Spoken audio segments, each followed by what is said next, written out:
আচ্ছা চিন্তা করো, কোনো এক সকালে ঘুম থেকে উঠে দেখলে ইন্টারনেট নেই, স্যাটেলাইট বন্ধ, বিদ্যুৎ গ্রিড ধ্বংস, ব্যাংক, বিমান, যোগাযোগ সব অচল।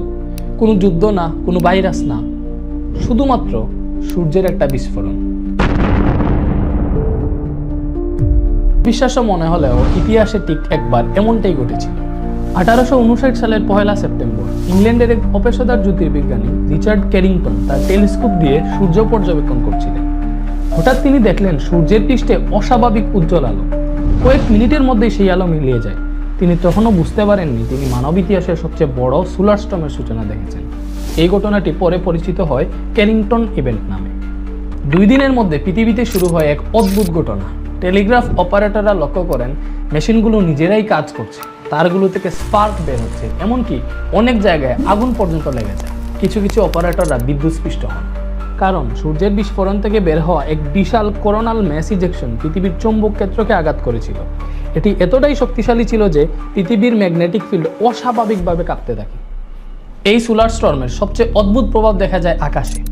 অরোরা, যা সাধারণত মেরু অঞ্চলে দেখা যায়, সেটি দেখা যেতে থাকে পৃথিবীর প্রায় সব জায়গা থেকে। মানুষ রাতে আকাশ দেখে ভাবতেছিল শহরে আগুন লেগে গেছে।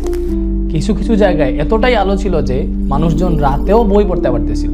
এটি ছিল পৃথিবীর ইতিহাসের সবচেয়ে উজ্জ্বল অরোরা ডিসপ্লে। এই ঘটনাটি ঘটেছিল একটি বিরল সৌর বিস্ফোরণের কারণে।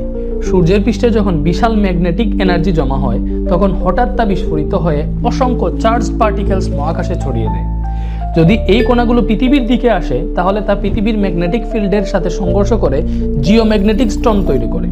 1859 সালের ক্যারিংটন ইভেন্ট ছিল এ ধরনের ঝড়ের সবচেয়ে শক্তিশালী উদাহরণ। 1859 সালে পৃথিবী ছিল প্রায় প্রযুক্তিহীন। তখন শুধুমাত্র টেলিগ্রাফ নষ্ট হয়েছিল।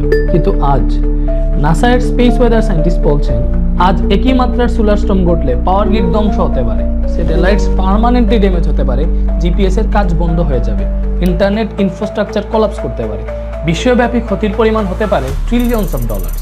আমরা প্রতিদিন সূর্যের আলোয় বাঁচি, কিন্তু একই সূর্য কখনো কখনো হয়ে উঠতে পারে ভয়ঙ্কর শক্তির উৎস।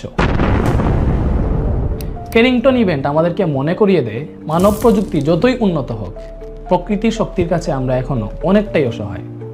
হয়তো সূর্য আবারও একদিন তার শক্তির কথা আমাদেরকে মনে করিয়ে দেবে। প্রশ্ন শুধু একটাই, আমরা কি সেই দিনটার জন্য প্রস্তুত?